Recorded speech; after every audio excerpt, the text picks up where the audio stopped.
What's going on, Dolphins? It is your boy Dillon, and today I want to discuss the Miami Dolphins master plan. And I'm going to do it in conjunction with this article that was written on CBS Sports by Jason La Canfora. I'm sure you guys are familiar with him. He is a NFL, writer and analyst and expert and so on and so forth.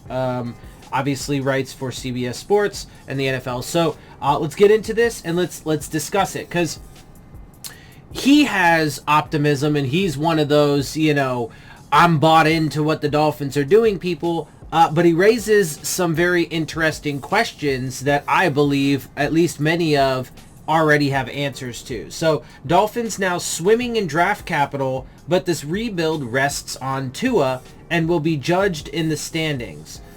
I'm not going to really comment on the title so much. I mean, it is true that they have replenished their draft capital.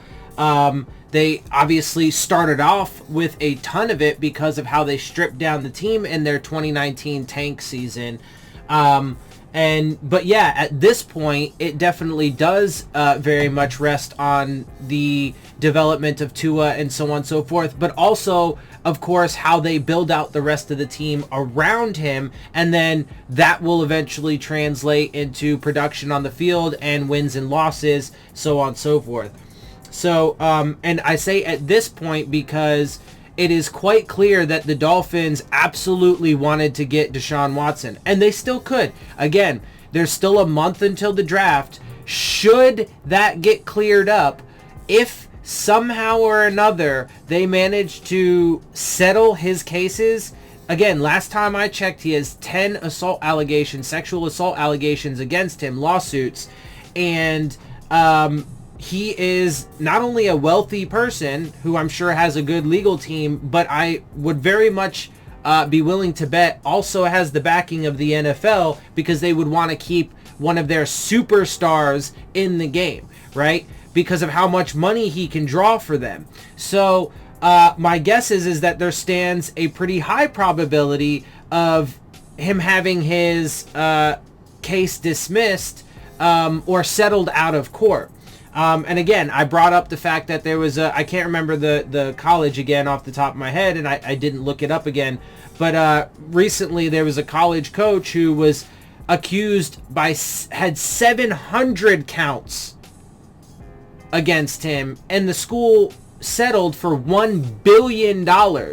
If that dude, if that whatever he is, college doctor, team doctor, sports doctor, whatever, if he was able, and with the backing of that college university, was able to settle 700 claims against him out of court, especially in the the Me Too era and so on and so forth, bro, I'm pretty sure Deshaun Watson in the NFL can settle 10 cases out of court. But we'll see. Anyway, I digress. But I said, because that's the one factor that has changed the situation. Anyway, let's get through this, because it is somewhat of a lengthy article, and there's a lot of good stuff in here that I do want to discuss. In theory, it is difficult to quibble with the smart and progressive approach the Dolphins have taken to their rebuild under general manager Chris Grier. One, if you actually look at the big picture and see all of the details for what they are, and don't try and sugarcoat things just to fit a certain specific narrative that you want, an optimistic narrative, well, then you could find plenty of reasons to, as he says, quibble with their approach. Also, smart and progressive. How do you call it smart and progressive? The 2019 season was chaotic, crazy. They completely stripped the fucking roster and they tanked it. How is that smart and progressive?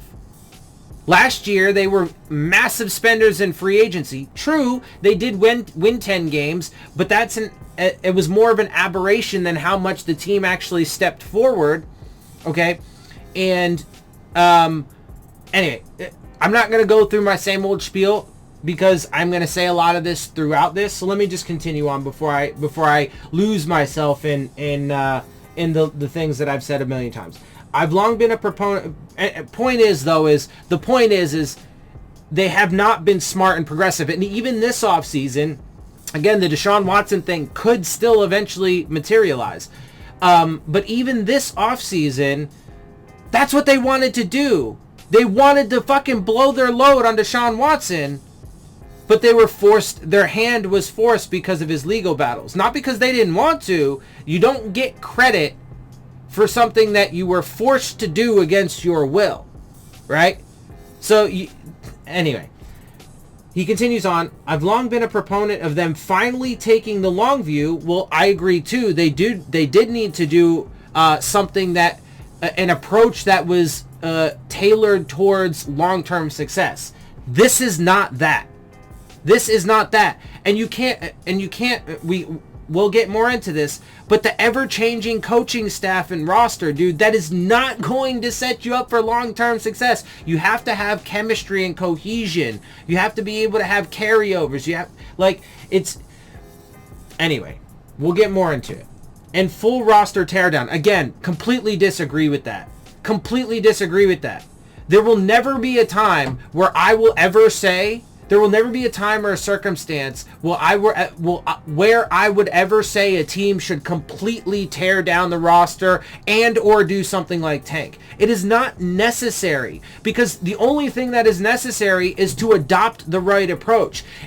If your team is in massive disrepair, sure, it might take 3 or 4 years ultimately, because you're going to have to get some drafts under your belt. You're going to have to establish a new culture. You're going to have to change the swing of things. You're going to have to, right? So there's things that need to fucking be put into place that take some time. But that's how you do it, right? You build a culture where you build through the draft and you don't fucking overspend in free agency, right? You make sure you keep guys, right? And this is why I like Gase's theories and strategies. You keep guys in-house, right? Like, before the days of free agency, there used to be a lot more loyalty, right? There used to be a lot more longer tenured players on teams, right? And that's how you build sustainable winners, by having guys buy into your system and stick around for a while. You also have to be good at player and coach evaluation, which this team has been. It's like not even close. They've been terrible at it their first 2 years. Just terrible at it. The fact that they constantly fire coaches and bring in new ones through their first 3 seasons is evidence of that. The fact that you can't name a single player that is going to have long-term sustainability on this roster is a fact of that. The long list of players that have left after they brought them in, Flores and Greer, is evidence of that. The fact that they've already cut 3 players from their first 2 drafts is evidence of that. They are terrible at it and have been terrible at it. And they're not going to get better because their base philosophies are wrong. Anyway, in order to best position themselves for potential sustained success. That's what we want. That is not what they are doing. And Friday's trades, moving out of the 3rd overall selection in a trade with the 49ers, and then eventually back into the 6th spot via a swap with the Eagles, are again a testament to that. No, it's not. It's not. Not at all.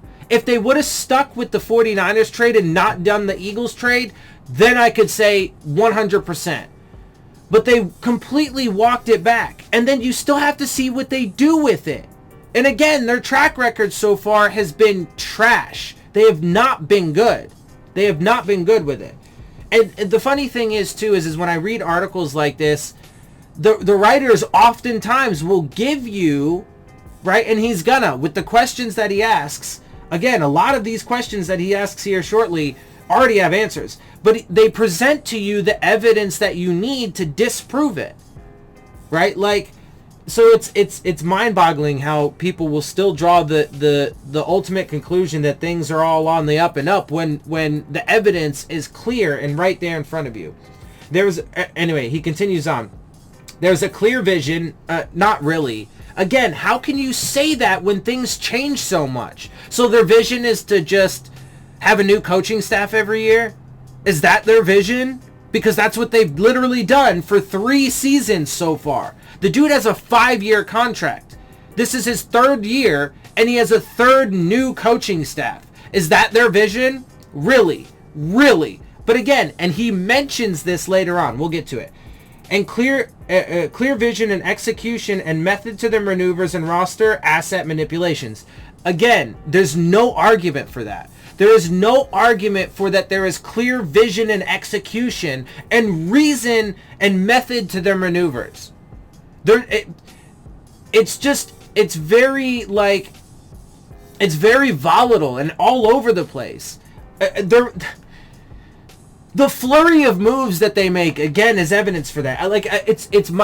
And I get caught up because, like, I don't know how else to explain it to people. Like, it blows my mind that people just, one, are incapable of seeing the factual reality that's literally right in front of their face. And if they can't do that, at least be able to understand it when it's explained to them.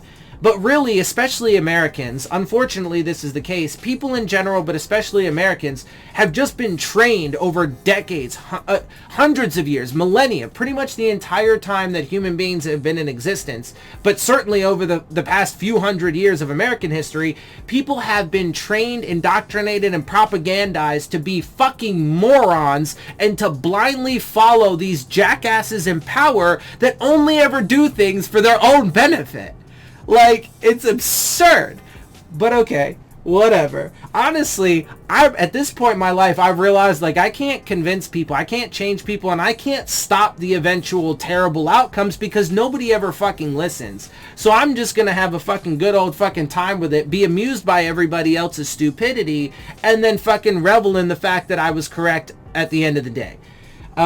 Because that's almost always what happens. And to be clear, I'm oftentimes wrong about some of the details, right? So for example, this offseason, again, it still could happen, but I was apparently wrong about Deshaun Watson. But that was only because of a factor that came into the picture that changed the equation later, right? There was no way I was going to be able to predict the myriad of lawsuits he was going to have to face. And that is the only reason why the Dolphins haven't done it.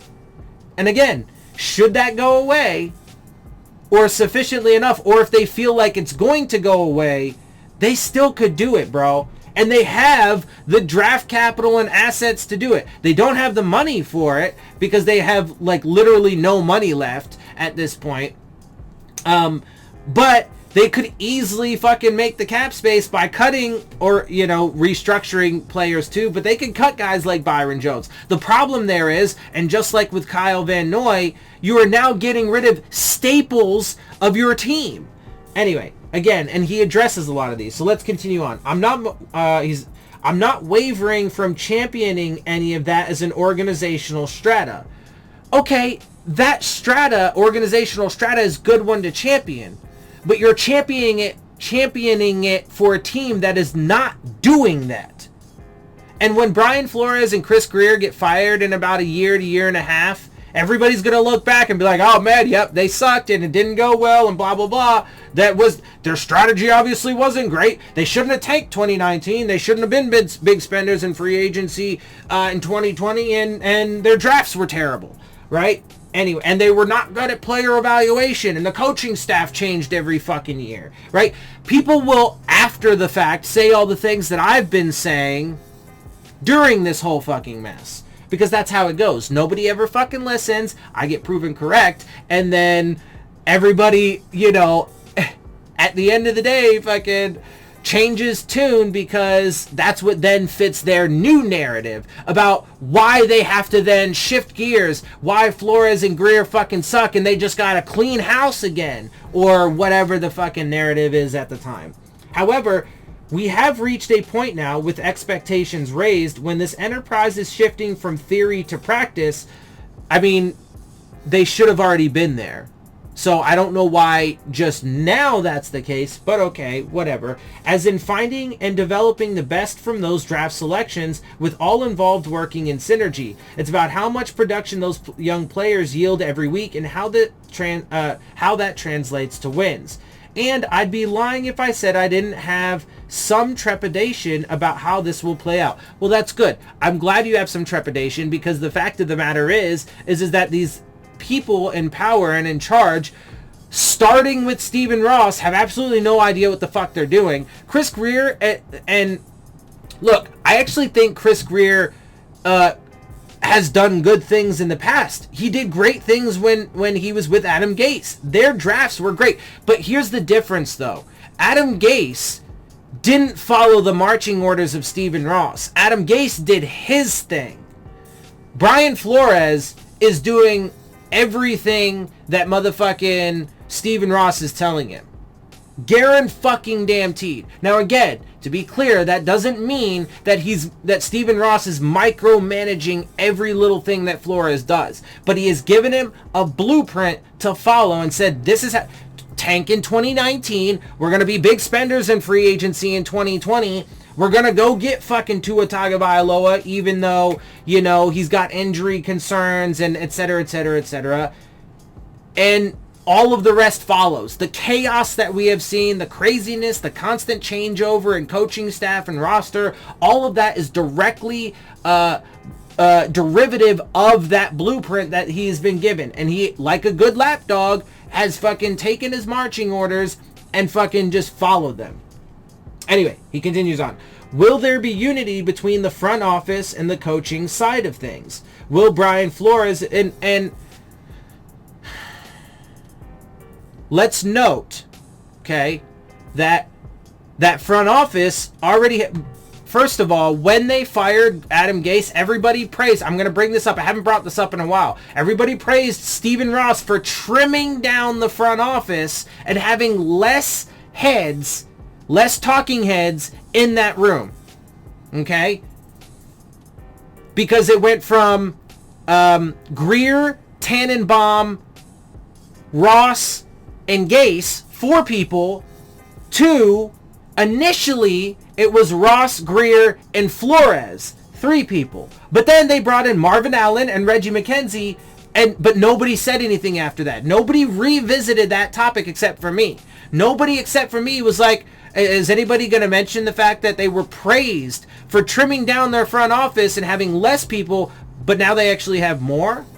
So is anybody going to condemn them? And I'm not saying you should condemn them necessarily. Maybe it could work. But it's just hypocritical, and it just shows how people cherry pick information that they want to fit their narrative, right? But now you expand that even more on the coaching side, because now they have 2 offensive coordinators, which he mentions.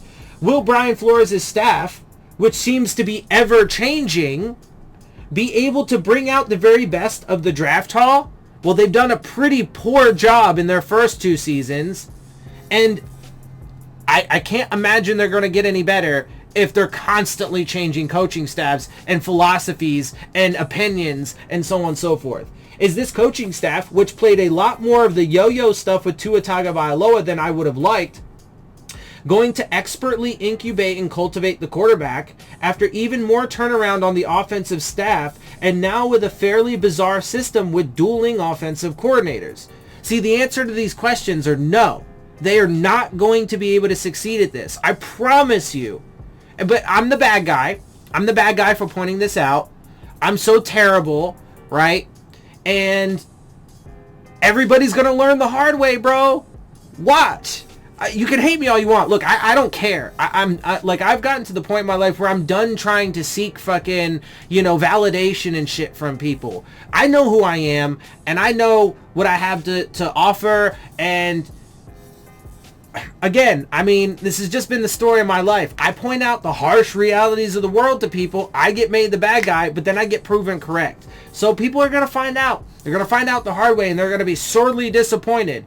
But I've been telling y'all, because at this point, with how this is set up, it's all about Tua. This rebuild will go as he goes. He is everything, and all parties need to be all in with him. But that's impossible to do because they've already proven that they have doubts about the dude. And again, if it wasn't for the legal battles, they would have and still could trade for Deshaun Watson. Either way, they're set up for failure because they have set themselves up for failure. But every move they make just ends up compounding the situation because they don't ever make good moves. Very rarely. Some around the league wonder how simpatico things will be in simpatico things will be in this regard in Miami, and whether in his heart Flores coveted Justin Herbert, who shocked the football world by lighting the league up when rushed into duty as a rookie with the Chargers. And Flores comes from a culture in New England where the coach has unfettered power. Checks and balances don't really exist. He doesn't have that. He does have a say, as he pointed out, in all of the roster moves, but he doesn't have unfettered power. I guarantee you he takes his general marching orders, that blueprint from Stephen Ross, and then within that blueprint, he has unfettered power. And we've seen that leap to the hasty demise of many a young Bill Belichick disciple as they have moved on to take over their own team. In fact, the only one that has been successful so far has been Mike Vrabel in Tennessee, ironically with Ryan Tannehill, I might add, because he does things differently. He doesn't prescribe to the same old Patriots blueprint, and he doesn't do the same things that they do.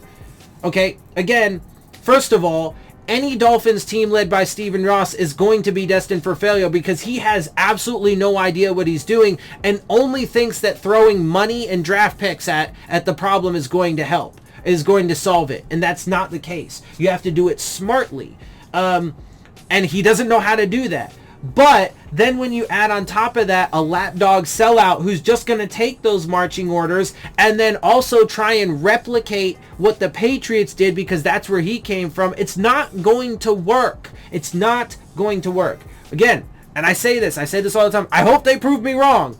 But they have so much going against them, so much that they have literally done to themselves, and such a big hill to climb. Before that can happen. And again, the overachieving 10-win season last year is not proof that they have achieved any level of sustainable success. Not even close. They have to do it next year, and the year after that, and the year after that. Then after 3 years of it, then you can say, or, something like 3 out of 4 years, right? Or something like that, right? Then you can say they've finally gotten to the point where they're starting to achieve sustainable success. They're not there yet. They're very far from that. And again, to bring this up, the other team in recent memory that has tanked to rebuild their team and get to prominence is the Browns. They are now, I think, if I'm not mistaken, in year 8. They finally, in year 7, which was last year, if I'm not mistaken, of their rebuild, finally got to the playoffs and look like they finally might have a roster that can fucking compete sustainably.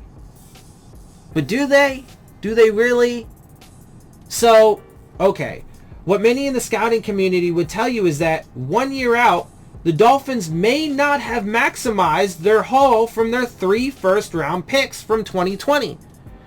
Let alone the rest of the 2020 draft and the 2019 draft. They have not been good draft classes. Draft classes aren't cemented in 12 months, not even close. And again, that is fair. Again, I've been underwhelmed by Christian Wilkins. But to be fair, you have to give him his full rookie contract. But the fact of the matter is that through the first 2 seasons of Brian Flores and Chris Grier, their draft classes have been bad. Especially when a first-round quarterback is involved. But Tua is already a polarizing figure among those who hold stopwatches for a living. Some thought they reached for offensive lineman Austin Jackson. Completely agree. And the verdict is out on corner Noah Igbenogany too. Hold on. I'm actually going to pause there. Because while that may seem like a simple statement, if it's taken at face value, it's a pretty impactful statement. The verdict is out on corner Noah Igbenogany. What that means is they've already determined that he's not going to be the thing. If that's the case, now I don't know that that's true. I wouldn't necessarily say that's true because I didn't like the pick. I've mentioned that a million times. I would have rather have taken, instead of Tua, I would have taken the top offensive lineman, right? I would have taken then the next top defensive lineman with our second first round pick, and then Xavier McKinney, I think is his name, the top safety. That's who I would have taken, right? Anyway, obviously they did things way different. But he, when drafted, was basically a carbon copy of Byron Jones. So if they were to get rid of Byron Jones, theoretically, he could come in and take his place as a shutdown boundary corner that doesn't really have ball skills, right? And then obviously be significantly cheaper. But if and he definitely did struggle in his limited action as a rookie. But if they're already determining that he's not going to be an adequate replacement for Byron Jones, and they have to get rid of him before his contract sees its full fruition, which is highly likely, even if it's not this season, there's a substantial chance it'll be next year, if not this year, then they're left with just a void. Then they don't have anybody to replace the guy, right? That's huge, and that's a big deal. It's not as if this first round haul took the world by storm in 2020 and emerged as sure things. No, not even close. Austin Jackson is not a sure thing. Noah Igbenogany is not a sure thing. And I'm sorry, folks, but neither is Tua. And again, this regime has already shown that they have pretty significant doubts about it. And it's fair to revisit Flores' inability to properly utilize safety Minkah Fitzpatrick. Now, again, why? He was unable to because he tried to use him at way too many positions. To be fair to him, part of the reason why he had to make so many or why he felt like he had to use him at so many positions is because they were devoid of talent and leadership and so on and so forth on the roster. That got worse when they got rid of Fitzpatrick, but they had to do something because they didn't have anybody. Because they fucking completely stripped the fucking roster down, right? But again, then you also understand that was also his fault. So it's not really credit to him because it was, again, his own doing. Who became the last of the great exodus out of South Beach in trade. And wonder if the decision to deal him for what amounted to the 18th overall pick, which was used on Jackson, who is likely to be a reach, or who I believe was a reach and who will likely prove to be a reach at the end of the day, was misguided. Fitzpatrick was selected 11th overall in 2018 and quickly became a star for the Steelers. He had a great rookie season for us too, when Adam Gase took him in 2018. Miami took a much more tempered approach to free agency this year, by and large. Again, not their choice. And they still might get Deshaun Watson. So they don't get credit for that. They don't get credit for it. They don't get credit for it. I don't know how else to say it. They didn't want to. They wanted Deshaun Watson. And again, you can't say that they're not willing to do it. They did it last year. They spent over $100 million last year in free agency. And that's why they have no money right now. After splurging all over a year ago, which he mentioned, so I'm not like yelling at him or whatever. And by the way, let's just note that I'm a passionate person, so that's why I get, exuberant and verbose and, what would seem aggressive. I'm not trying to be aggressive, but it's like, it's admittedly there's some frustration because like I don't understand how people don't acknowledge and recognize these things when they're literally right in front of people's faces. Getting to take a look-see at Will Fuller and otherwise adding depth players who in many cases they are familiar with from the past. But it's not as if they added anyone you can absolutely count on for immediate impact. Fuller even, and Will Fuller was probably one of the best signings they did, and I actually gave them some credit for it. Fuller enters the season on a suspension, and his injury woes are well chronicled. And the Dolphins' 2020 class included pumping a whopping $32 million into cornerbacks alone, though the Emmanuel Ogbah and Eric Flowers signings were inspired. Again, I'm not even convinced that they're living up to their contracts, especially Eric Flowers. And at the end of the day, again, I'm quite certain they will not even see the full duration of those contracts.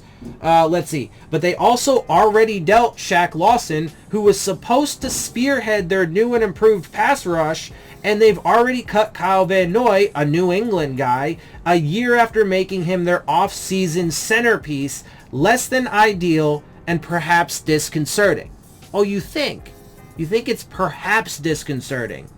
No, it is disconcerting because they don't know what the fuck they're doing and they are making terrible, terrible decisions.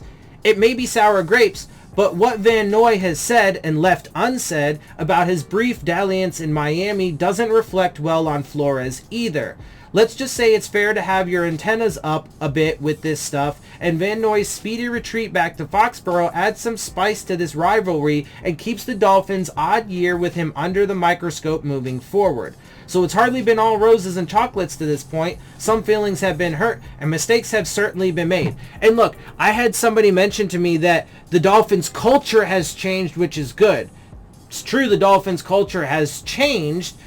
Adam Gase was have respect for your players, be a player's coach, keep guys in-house kind of coach. Brian Flores is a cutthroat, I don't give a fuck about you, I'm going to take my marching orders because I'm a sellout and I come from the Patriots kind of coach. It ain't going to work, I promise you. The culture he is setting is not a good one, right? When he lies to a player and says he's not going to trade him and then does it, it leaves a bad taste in people's mouths. Okay? When you treat Kenny Stills the way that you did before trading him, it leaves a bad taste. When you treat Ryan Fitzpatrick and Kyle Van Noy the way that you did, it leaves bad tastes. It's not going to build a sustainable culture.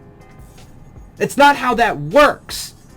But okay, people don't want to believe it. Well, you're going to fucking see. If you go back and look at everything they did last year, draft included, it's not like they are hitting home runs, said one team executive who has done business with the Dolphins. No, not even close. In fact, they're hitting duds. A lot of them. Let's see. Does the coach like Tua as much as the GM? Is everyone fully invested in that? No. I guarantee you that they are not. Because it didn't always look like it with how they yanked him around. A lot of the guys they signed last March are gone. And those 3 first-round picks have a lot to prove. If you use Fitzpatrick the right way, able to range as a ball hawk on his rookie contract, do you have to spend all that money on corners? I mean, I've been saying these things, and they're framing it as questions in this article. But these questions have answers. They're not fucking mysteries. Okay, we already know a lot of this shit. Another executive said, they get a lot of positive headlines from you guys, the media. But how good is that roster right now? How many do-overs would they want?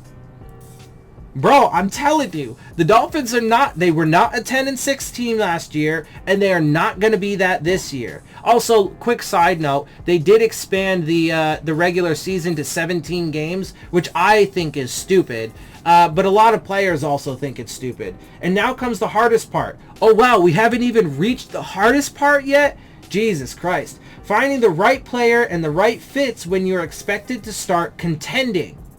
Bruh. I'm telling you, that's enough. And I've said this. The expectations are set way too high. Way too high. Because last year was an aberration. It is not going to work the same way, I promise. The Dolphins currently have 13 picks in the first 3 rounds over the next 3 drafts. Yeah, read that last sentence again. Pretty staggering. But they have proven that they don't know what the fuck to do with it. They've proven that. Because either they end up trading their picks away for more picks that they either use on players that, are underwhelming at best, or, busts or not worth it, or players that they cut, right?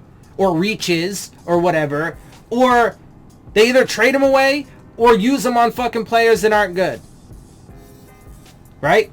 Whether it be players that they pick themselves in the draft, or whether it be trading away draft capital for a player like Isaiah Wilson, or Josh Rosen, or Robert Kimdiche, or Taco Charlton. How did all those pan out? Like, it's the evidence couldn't be more clear. But people, especially in this country, love to delude themselves into these fantasies that don't actually exist. They hold the 6th and 18th pick this year, and 2 picks in the second round, 36 and 50, and 1 in the third round. 4 picks in the top 50 is where you want to be. Although this draft is fraught with a little more peril and ambiguity given the massive scouting restrictions that were in place and the very limited sample size of games for many prospects, including many opting out entirely. And I've mentioned that in the past. They're already terrible at their evaluations. You think that's going to make it any better when they have less information to use? No, it's going to make it worse. It's going to make it worse. Okay? And it's worth pointing out, I suppose, that the Dolphins have just one selection between picks 81 and 230, taking them almost out of day 3 of the draft entirely, where the best organizations do some of their best work. Why is that? Because they come that's where you find your gems, bro. And again, we've talked about this with quarterbacks. The list of failed first-round quarterbacks is miles long. Okay? The list of successful first-round quarterbacks is very short. The list of quarterbacks you can find, like Russell Wilson and Dak Prescott and Tom Brady, the guys that come from the later rounds, is just as lengthy as the first-round successes. So, let alone all the rest of the players that are found as gems in the later rounds at other positions. Wide receiver, tight end, corner, right? Like, because that's where you're going to fucking have the least amount of risk and be able to hit big, right? Next year, Miami has the 49ers first round pick, 1 pick in the second round and 2 in the third. And in 2023, they currently have 2 first-round picks and 1 in each of the next 2 rounds. Of course, a lot could change between now and then with how this team flips picks. And again, full marks to Greer for absolutely managing all of this and getting in position to cash in. Wait. No. Stop. Because, again, he's gone through and listed, like, all the different things that I've been saying this whole time about why this. Of course, he frames it as questions, but they have definitive answers. A lot of these things. The Tua thing, not yet. Obviously, that's an example of something that doesn't. But a lot of that stuff has pretty definitive. And to be clear, like, it's definitive that their draft classes have been bad the first 2 years. They could still get better. But that's not really logical or reasonable, especially again considering they've already cut 3 players from those first 2 drafts. Like, it's and they clearly have doubts about their first round quarterback from last year. So they don't get full marks, bro. They don't get credit because, again, at the end of the day, if they get fired in a year to year and a half, well, they're gonna get full credit for the failures. And then everybody's going to flip the script and be like, oh man, yeah, well, maybe that wasn't the right approach. Okay, well, if you guys like to live in the aftermath and only like to fucking realize things when hindsight is 2020. But again, I mean, people, and the reason, a large part of the reason why the world is so screwed up to begin with is because people don't learn from that shit at all. Not only are they incapable of seeing it when it's right in front of their face and preventing themselves from the disaster, but then they're also incapable of learning from the disaster after it's hit, which is phenomenal. It's really phenomenal. Human beings are morons. They really are. But without all sides pulling together and without some stability in the coaching staff and approach, no amount of draft capital is enough. Merely revisit the several failed versions of this stuff that the Browns have attempted. Oh wow, wonder who said that before. Before finally getting it right after constant front office and coaching churn. Well, again, you still can't even actually say that they've gotten it right. They had a good year last year, but last year was a crazy year. And just like the Dolphins and every other team, you can't properly evaluate them because of how fucked up the entire season was. And they could have overperformed because of, various things. I don't know all their opponents. I didn't watch all their games, so I can't give you an in-depth description and analysis of that. But I can confidently say that the woes of the season, COVID and injuries, definitely did affect them. I don't know if it was positive or negative, but it definitely affected them. And my inclination would be is affected them positively also because they expanded the playoff field, right? So there was an extra team in each conference that was able to get in. So, you know, there's no evidence yet. If they do it again this year and then the year after that, then you can say that they have finally gotten it right, because then they would have proven that 3 years in a row they were able to get to the playoffs, right? They haven't yet proven it. But he is right. We have seen the disaster over and over again with them, and now the Dolphins are in this vicious cycle. Stephen Ross took us from a very, very, very winning franchise to very, very mediocre, and he's taking us into a death cycle. Or go back and look at what the Rams turned all of those draft picks from the RG3 trade into. More specifically, how little value they ultimately gleaned.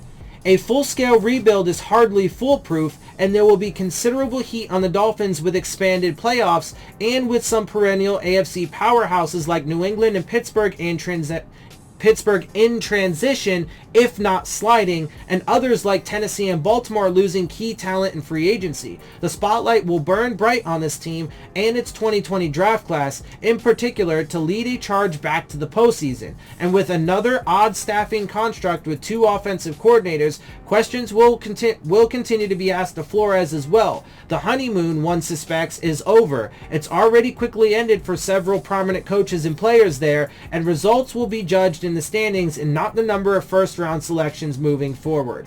So there, at the end, definitely agree with that. But as he outlined throughout this entire article, there is ample evidence and reason to believe that it will not work. But okay, you know, whatever. Like I said, I'm the bad guy. I don't care. I've been the bad guy my entire life for trying to fucking help people and help them avoid all of life's disasters by pointing out the truth to them, and because I care, right? But I'm done caring because all it has done is drained the shit out of me and put me at a massive, you know, disadvantage and a massive hole in my life. So I don't care about that anymore, right? If people want to go ahead and fucking, you know, hate on me, shit on me, ignore me, and then fucking believe this shit, well, I got bad news for you. One day you're going to wake up and life is going to smack you in the face, and it's going to be fraught with disappointment and heartache, and I'm going to just say, I fucking told you so. So, anyway, that's how I'm going to wrap this up. I hope you appreciate my perspective. If you do, make sure you hit the subscribe button. Make sure you hit the like button. Make sure you hit the bell if you want to get the alerts. Share my channel and videos with your friends and family. Leave your questions, comments, and concerns down in the comments section.